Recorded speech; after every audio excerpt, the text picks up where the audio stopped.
안녕하십니까. 매일 아침 조간신문의 주요 기사를 딱딱 풀어서 해석해 드리는 조간 딱풀 6월 25일 화요일에 인사드립니다. 오늘 신문의 일면 톱은 어제 일어난 안타까운 화재 사고입니다. 경기 화성 배터리 공장에서 참사가 일어났죠. 연쇄 폭발 이어지면서 불길이 확산됐고 쉽게 안 꺼지는 리튬 전지 화재로 인해서 소방차가 왔지만은 진화에 5시간이나 걸렸습니다. 그래서 사망자 22명, 실종자 1명, 부상 8명 이런 안타까운 소식이 전해지고 신문에서 많은 지면을 할애해서 원인을 분석을 하고 또 안타까운 죽음들에 대해서 사연을 전하고 있습니다. 대다수가 외국인 근로자라고 합니다. 자, 정치권에서는 어제도 그리고 오늘도 뜨거운 논쟁들이 벌어지고 있습니다. 이재명이 어제 민주당 당대표직을 한시적으로 사퇴를 했죠. 8월 18일 전당대회에 다시 출마해서 연임을 하기 위해서 사퇴를 했는데 어제 제가 말씀드린 대로 한 2달 채 안 되는 그 공백 기간 동안 과연 이재명의 위상이 그대로 지켜질 수 있을까? 특히 사법위기가 엄습해오는 상황에서 이재명이 여러 겹의 방탄조끼 중에 하나 당대표직이라는 것을 내려놨습니다. 자, 그러면 이재명이 그 8월 18일 그때까지 무사히 있다가 당대표직에 복귀할 수 있을까? 저는 좀 의문이 듭니다. 몇 가지 이재명 입장에서는 좋지 않은 징후들이 있죠. 재판부가 상당히 빨리 움직이기 시작했고 이재명에 대한 수사도 다각도로 다시 펼쳐지고 있습니다. 자, 조선일보와 중앙일보 정치면 기사입니다. 이재명 민주당 대표직 사퇴, 사실상 연임 선언.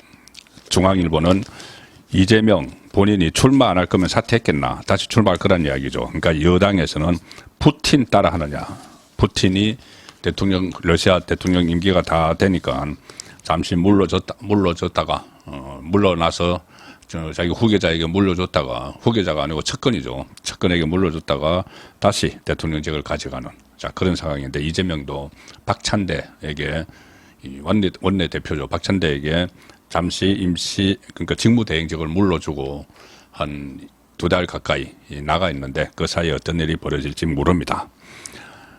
이재명이 당 대표직을 어제 사퇴를 했다. 새 당 지도부를 선출하는 8.18 전당대회 때 당 대표직 연임에 도중하기 위한 일종의 임시 이선 후퇴. 김대중 전 대통령 이후 첫 연임 사례. 민주당 역사에서 정치권에서는 민주당이 이재명의 차기 대선 도전과 사법 리스크 방탄을 위해 이재명 1극 체제를 더 공고히 하는 쪽으로 치달을 것이라는 분석이 나온다. 그때까지 이재명이 무사히 있으면, 그런데 이건 진짜 정치적인 이야기고, 정치적인 분석에서 이제 이재명이 2기 집권 체제로 맞으면 다음 대선까지 쭉 나간다. 그렇지만 사법적 위기가 이재명에게는 지금부터 본격화되고 있기 때문에 이건 정치 시나리오입니다. 사법 시나리오는 따로 있죠. 차기 당 지도부 선출 때까지 박찬대 당대표 직무대행, 민주당 당헌 당규에 따른 겁니다. 당대표나 최고위원들이 출마를 할 때는, 최고위원회 출마를 할 때는 지역위원장을 제외한 모든 당직을 사퇴해야 되는 그런 규정이 있습니다. 요건을 맞추기 위해서 잠시 물러나 있는 것이죠.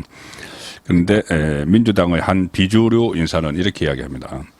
22대 국회 들어 이어진 원내대표 추대, 박찬대, 국회의장 경선 물밑 정지 사태, 추미애 만들려다 실패했죠.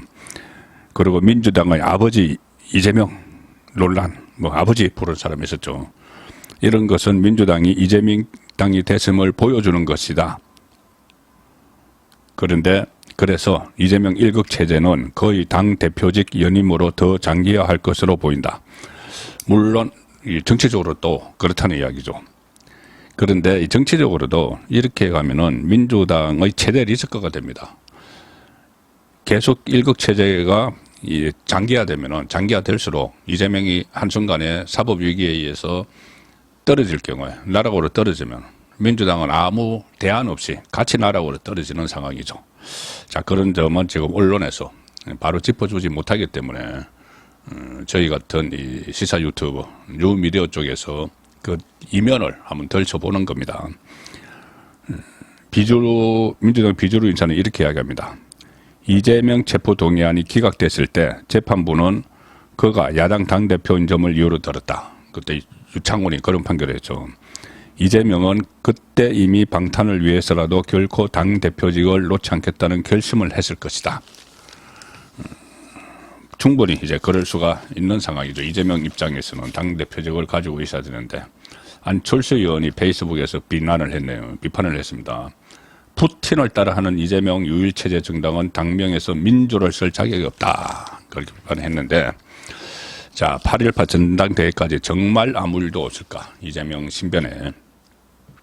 일단 방탄조끼 하나가 구멍이 났죠. 그런데 이 기간에 8월 18일까지, 어제 이제 대표적으로 사퇴하고 8월 18일까지 이 기간에 어제 말씀드린 대로 공직선거법 사건의 구형이 있을 가능성이 높습니다.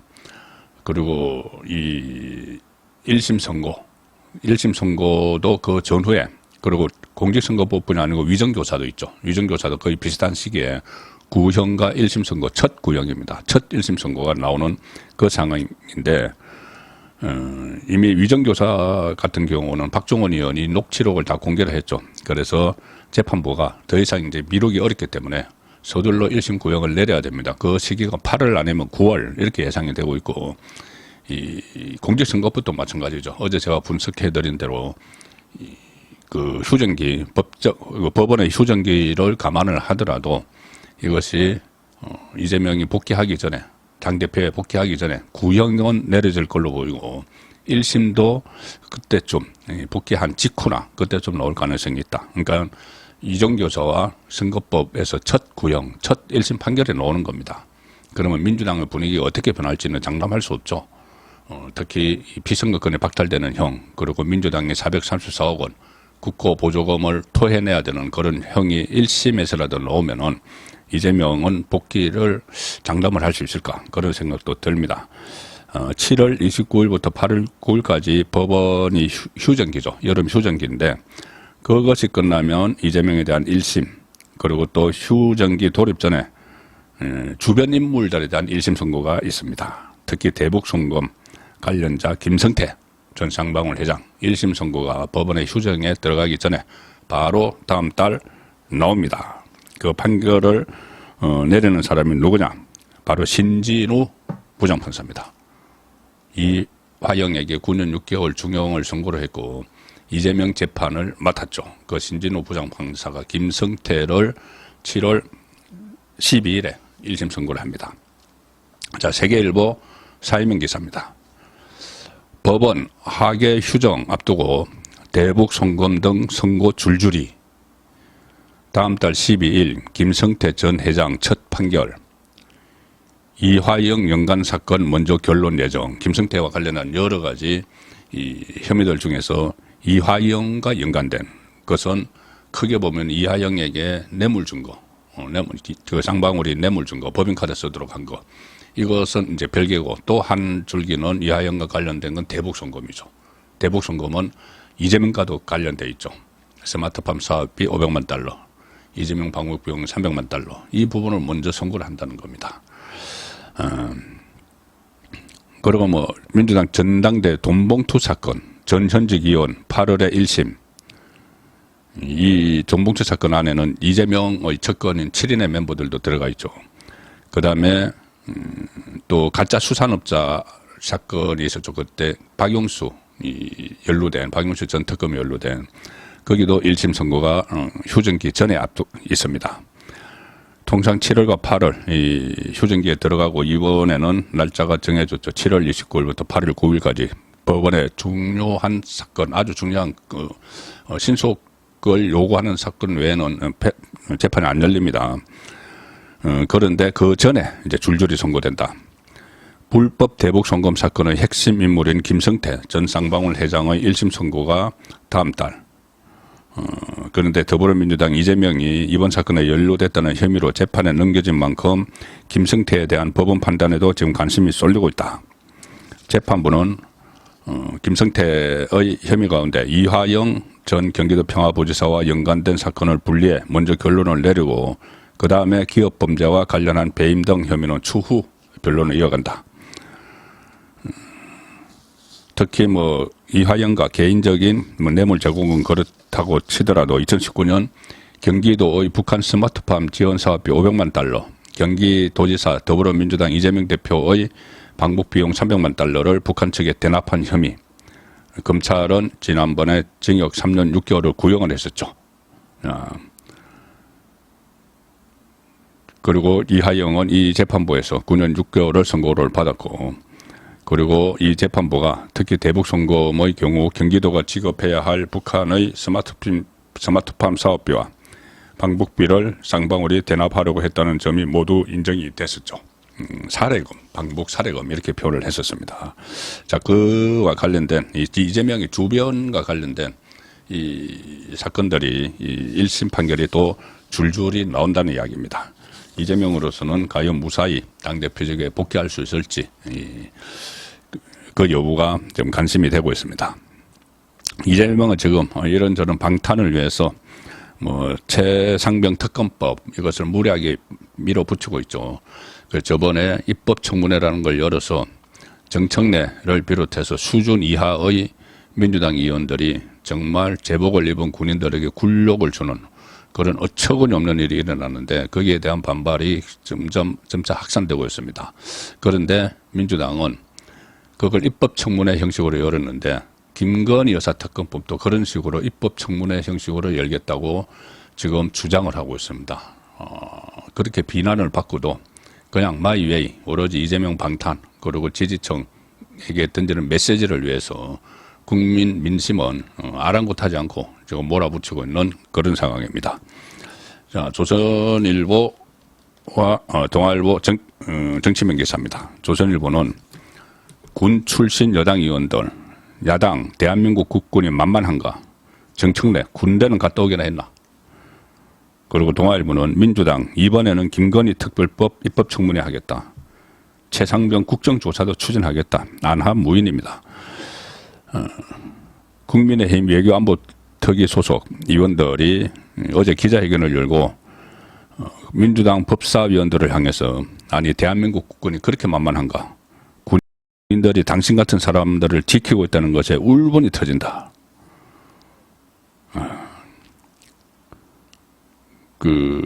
그날 청문회에는 현역 장성 등 정인 11명이 출석을 했었죠. 그런데 민주당 법사위원들이 12시간 가까이 정인들을 상대로 갑질성, 막말, 조롱 섞인 언사를 섞어 회를 진행했었습니다. 10분 동안 퇴장 이런 식으로 정말 어처구니 없는 수준 이하의 행태를 보였죠. 정청래를 비롯해서. 어제 회견에는 한기호 국민의힘 외교안보특위위원장은 서 있었다. 육군 중장 출신이죠. 그리고 이양수, 유용원, 강선영, 김건 위원 등이 참석했는데 한기호, 강선영 의원은 군 장성 출신. 이 사람들은 성명서에서 민주당 독단으로 진행한 입법청문회를 보면서 민주당 정청래와 법사위원들이 과연 대한민국 국회의원이 맞는지 눈과 귀를 의심했다. 저도 아직 분노가 사그라 들지 않고 있습니다.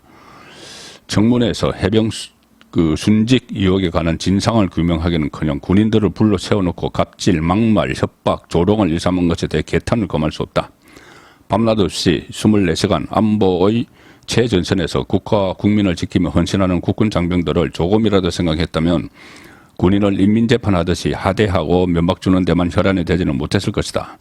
민주당이 잔인하게 인권을 유린한 군인도 누군가의 귀한 자식이며 남편이고 아버지다.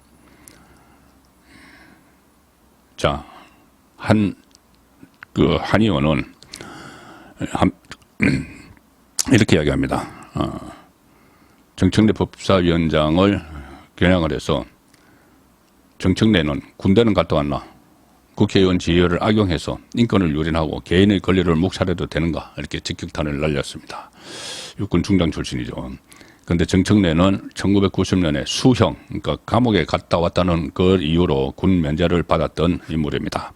뭐 미국 대사관 간제에 불발탄을 던졌다가 이 형을 살았고, 그래서 그 대신 군대를 가지 않은 이 사람이 군 장성들을, 제복 입은 장성들에게 그렇게 막말을 하고 조롱을 하고, 그리고도 후회하고 반성하기는커녕 그 다음날 또 SNS에 글을 올려서 또 자기를 비난한 국민의힘 의원들을 또 뭐 조롱을 하고 그런 행태를 보이고 있죠. 그런데 이게 끝이 아니라는 이야기입니다. 또 하겠다는 이야기입니다. 김건희 특별법 가지고. 윤종군 민주당 원내대변인이 이렇게 이야기했습니다. 최상병 특검법 입법 청문회 다음은 김건희 특검법이다.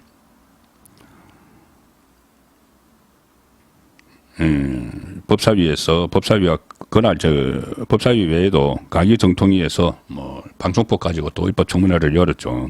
단독으로 열었는데 이번에는 김건희 여사 특검법에 대한 입법 청문회도 예고하면서 계속 나가겠다. 민주당 이해식 수석 대변인 엉뚱한 이야기를 자주 하는 사람인데 입법 청문회에 대한 국민적 지지와 성원을 확인한 만큼 그 청문회에 대해서 법사위 청문회가 국민적 지지와 성원을 확인을 했답니다. 김건희 특검법 관련 입법 청문회도 지체 없이 추진하기로 했다. 자, 그런데 이 입법 청문회를 민주당이 하게 된 이유가 이 국민의힘이 7개 상임위원회라도 가져가라 정청래가 막 조롱하듯 하니까 그것을 거부를 하고 상임위 활동에 동참하지 않으면서 이 편법적으로 변칙적으로 이 입법 청문회라는 걸 열었죠. 상임위가 안 열리니까. 그런데 이제 주경호 원내대표가 어제 7개 어쩔 수 없이 여당이니까 책임감 있으니까 가져간다 해서 이제 국회가 정상화되는 단계죠. 그리고 이 주경호는 원내대표직 사의를 표명을 했는데 아마 이제 다시 재추대될 가능성이 있습니다. 근데 그건 그렇다 치고 국회가 정상화되는데 무슨 또 입법 청문회를 또 별도로 하겠다는 하면 재미봤다는 이야기인가요? 그렇게 국민의 지탄을 받아놓고는 국민의 지지와 성원을 확인한 만큼 이러면서 김건희 특검법에 대한 입법 청문회도 열겠다. 이게 모든 게 정치적 놀이수를 가지고 알량한 정치적 이득을 얻기 위해서 군대를 조롱하고 또 이제 또 무슨 행태를 벌이려고 또 김건희 입법 청문회를 하겠다는 것인지 속이 훤히 드러나 보입니다. 자, 이것을 이제 막아야 될 국민의힘 지도부 이제 한 달이 있으면은 결정이 됩니다. 7월 23일이죠. 자, 그런데 지금 가장 핵심적인 쟁점이 되는 것은 이 한동훈 전 비대위원장의 반윤 논란. 지금 4명의 당대표 후보가 있는데 나경원, 원희룡, 윤상현, 한동훈. 나경원, 원희룡, 윤상현 이 세 사람이 한동훈을 이제 몰아치는 보통 선거 때 경선 때 그렇죠. 1위 여론조사 1위 후보를 막 때리는 거죠. 그런데 그 공격거리가 크게 보면 두 가지입니다. 연결되는 건데 하나는 이 한동훈이 반윤 후보다. 윤석열 대통령과 각을 세울 것이다. 또 하나는 한동훈이 최상병 특검법이 필요하다고 이야기했다. 그것은 민주당에 동조하는 거다. 자, 이 두 가지로 대립을 하고 있는데, 자, 두 가지 사안에 대해서 제 입장은 몇 차례 말씀을 드렸고, 우선 어제 있었던 한동훈 전 위원장이 상당히 어제 여러 매체에 다 출연을 했습니다. 출연을 해서 이야기를 쭉 했는데 그 이야기를 들어보면 과연 한동훈이 반윤인가? 또 한동훈이 최상병 특검법에 대해서 무조건 찬성하는 건가? 그 부분을 좀 파악이 가능합니다. 어제 한동훈의 말에 의존해서 이렇게 해석을 해보면은 자, 일단 기사 내용을 먼저 소개해 드리겠습니다. 이 조선일보 6면 그리고 중앙일보 3면 기사입니다. 한동훈 최상병 특검에 나원윤 나경원 원희룡 윤상현 본인 특검도 받겠나? 한동훈 특검 이 조국이 주장을 하고 있죠. 그렇게 반박을 하고 있고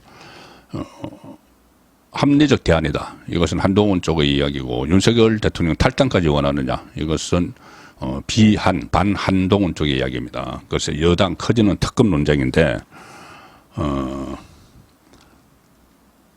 일단 그 안철수, 김재섭 그리고 수도권 원외 인사들은 두려운 건 국민한테 멀어지는 것이다. 그래서 특검을 제3자가 대법원장을 비롯해서 제3자가 추천해야 된다는 한동훈 제안이 충분히 합리적이다. 이런 반응을 보이는 쪽이 있는데 이 주자들은 당권 주자들은 전혀 그렇지 않습니다. 나경원은 한동훈 특검도 받으려고 그러는 건가. 원희룡은 공수처가 수사 중인데 특검은 맞지 않다. 윤상현은 당정 파탄 원하는 건가. 친윤계도 국정 운영에 낭비 부른다. 자, 한동훈 입장은 뭘까요? 한동훈 입장은 이겁니다. 어제 언론 인터뷰에서 이렇게 이야기했습니다. 특검 자체에 반대하는 논리도 충분히 수긍할 만하지만 합리적 대안 제시 없이 이 논란을 종결시킬 수 있다고 생각하는 것이 오히려 순진한 발상이다. 자, 민주당 그리고 조국당이 특검을 추천하도록 두 당에서만 특검을 추천하도록 한 야당의 특검법을 악법이라며 반대만 해서는 진상규명을 원하는 여론을 잠재울 수 없으니 대법원장에게 특검 추천권을 주는 식의 대안으로 정면 돌파하자는 주장이다. 이것이 이제 조선일보의 해석입니다. 그리고 중앙일보는 이 채널A 어제 채널A와 한동훈 전 위원장이 인터뷰를 했는데 이제 한동훈 후보죠. 한동훈 후보가 인터뷰를 했는데 거기서 이 반윤 후보 낙인에 대해서 반박을 했다. 반윤 후보라는 그 낙인, 난 반윤 아니다 이야기죠. 이렇게 이야기합니다. 한동훈 친소관계로 계파 나누게 공감하지 않는다. 저는 굳이 말하면 친국민이다. 그리고 윤석열 대통령과의 오랜된 인연을 이제 강조를 하면서 대단히 박력 있는 리더로 대단한 직관을 갖고 있다. 윤석열 대통령이 오랫동안 봐왔는데 놀랄 일이 많았다. 이렇게 지켜세우고 여당의 시너지는 정부와 협력에 있다. 대표가 되면 무책임한 탄핵 같은 정치 공세를 막겠다. 본인이 탄핵을 막는데 앞장서겠다. 제가 어제 그렇게 좀 해석을 해드린 측면도 있죠. 그리고 친한동훈계 쪽에서는 특검법 만약에 제 의결에서 통과되면은 당정이 붕괴 수준으로 무너진다. 그걸 좀 방지하기 위해서다.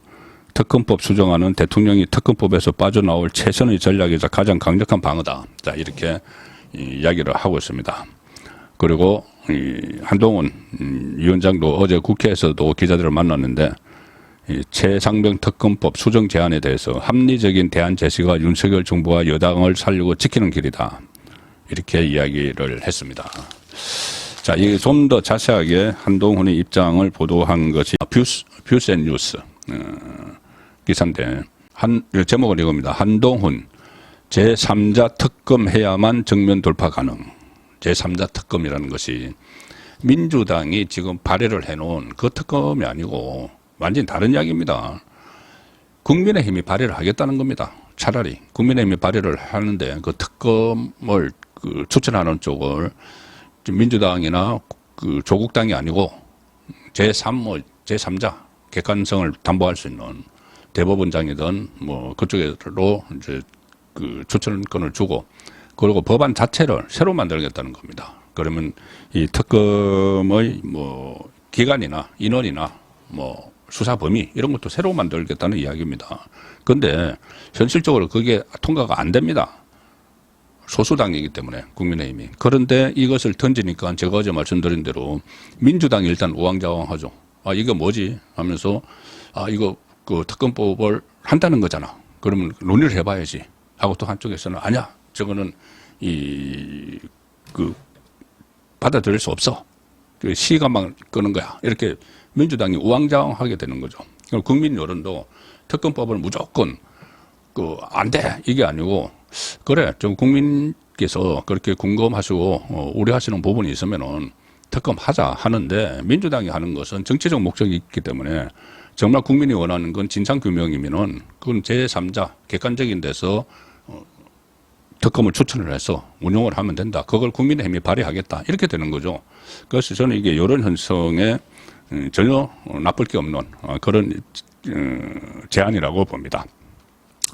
자, 뷰스앤뉴스 제3자 특검해야만 정면 돌파 가능. 이것도 이제 같은 뉘앙스의 제목인데 이 한동훈이 자신이 제안한 제3자 최상병 특검과 관련해서 채널A 뉴스에 어젯밤에 출연을 했습니다. 거기서 그게 민주당의 최상병 특검법 제2요구가 됐었을 때, 이제 제2요구, 그러니까 윤석열 대통령이 거부권을 행사를 해서 21대에 의해서 이번에 다시 거부권을 행사해서 다시 재표결에 들어갔을 때 지금 3분의 2면은 통과돼 버리죠. 근데 국민의힘이 108석이니까 8명이 이탈을 하면, 8명 이상이 이탈을 하면 이게 통과가 되는 겁니다. 근데 여론이 정말 너무 안 좋으면 8명 정도 이탈을 할 수가 있다는 거죠. 그럼 실제로 특검이 시작이 된다는 이야기입니다. 한동훈은 그걸 지적을 하고 있습니다. 민주당의 안, 최상병 특검법이 제2요구가 됐을 때 제가 제시한 정도의 합리적인 대안을 제시하지 않은 상태 그대로라면은 이탈자가 생겨서 거부권이 무산될 수가 있다. 통과되어 버릴 수가 있다는 이야기죠. 8명의 이탈자가 생길 수가 있는데 그 이탈자 방지용으로도 본인이 던진 거다. 이 이야기입니다. 그랬을 때 만약에 이게 통과가 되어버렸을 때 정부와 여당이 받는 타격은 정말 심각할 것이다. 그리고 한동훈 이렇게 이야기합니다. 지금 법리적으로는 특검법을 단순히 반대하는 것이 맞지만 가령 이종섭 대사의 출국이라든가 이런 문제로 저희가 국민들께 여러 가지 의혹을 해소드릴 수 있었던 기회들을 실기한 면이 있다. 그렇기 때문에 민심이 나빠졌다. 이거 총선 결과가 좀 보여주니까요. 지금 상황에서 이 정도의 합리적 대안을 국민들께 제시해드리지 않은 상태라면 저희의 진정성을 인정받기 어렵다고 생각한다. 이 정도는 해드려야 이 상황을 정면으로 돌파할 수 있다. 이렇게 강조를 했습니다. 그리고 제가, 그러니까 한동훈이 제3자 특검을 발의하자, 그러니까 국민의힘이 발의하자는 아이디어를 낸 것이고 거기에 대해서 민주당 일부에서는 괜찮다라고 반응하시기도 했고 아니다라고 반응하시기도 했고 일종의 균열이 일어났다. 제가 어제 그 설명을 들었죠. 좀 국민의힘 안에서 서로 막 말이 다릅니다. 우왕좌왕하는 거죠. 그래서 그동안에는 최상병 특검에 대해서 특검을 찬성하는 쪽, 특검을 반대하는 쪽이 구도였다면, 특검 찬성 반대 구도였다면 지금부터는 민주당이 정하는 특검을 할 것이냐, 제3자 대법원장이 정하는 특검을 할 것이냐를 두고 구도가 바뀌고 있다. 그런 효과가 지금 생기고 있다는 거죠. 근데 저는 여기 동의하기 때문에 이 말을 길게 설명을 드리는 겁니다. 민주당 입장에서 이것을 받지 않는다면 국민들께서 민주당의 진짜 의도가 진실을 규명하는 게 아니라 정쟁을 하자는 것 아니었나라고 의심하실 것이다. 자, 그렇게 정리를 했습니다. 본인이 또 반윤이라는 프레임에 대해서 반박을 했었죠. 이 채널의 인터뷰에서도 당대표가 되면 윤석열 대통령을 만날 거냐 질문에 집권 여당과 시너지는 결국 대통령님 그리고 정부와의 협력에 있었다. 집권 여당의 시너지는 당연한 절차고 만나는 것이 우리 집권 여당의 가장 큰 힘이다. 그리고 야당이 윤석열 탄핵을 말하는 데 대해서는 그게 될 거라고 생각하고 그러는 건 아닌 것 같아. 대단히 근거 없고 무책임한 얘기다. 좀 전에 제가 다른 당권 주자들이 윤석열 대통령 탈당을 원하느냐, 이런 이야기를 했는데, 이제 그런 건 아니라는 이야기죠. 탄핵론이 나오는 것은 국민들께 혼란과 불안감을 가중시키는 얘기들이다. 그런 피해는 전부 다 국민께 돌아간다. 제가 당대표가 되면 앞장서서 그런 무책임한 정치 공세를 막아낼 것이다. 자, 이렇게 본인의 생각을 밝혔습니다. 여러분 시청하시는 분들께서도 한동훈의 말에 어떤 의미를 갖는지, 한동훈의 말이 어떤 의미를 갖는지 좀 충분히 생각을 해 주셨으면 합니다. 마지막 소개해 드릴 기사는 동아일보 정치민 기사입니다. 한동훈 이야기인데 지금 한동훈뿐이 아니고 당권 주자들 이야기입니다. 자, 한동훈은 친윤서 돌아선 배현진 등이 지원을 하고 나경원은 개파색 없는 조경태 등이 지지를 한다. 이 당권 주자 지원 그룹 누가 있는가 이 이야기입니다. 한동훈 쪽에는 장동혁, 김형동 그때 비대위 같이 했던 사람들이죠. 이 돕고 있다. 나경원은 오세훈, 홍준표 연달아 해동을 했다. 원희룡은 인요한 등 혁신의 멤버 주축이다. 윤상현은 안철수 등 비윤 진영과 호흡을 맞추고 있다. 자, 오늘 소개해드릴 조간 기사는 여기까지입니다. 6월 25일 화요일에 보내드린 조간 딱풀이었습니다.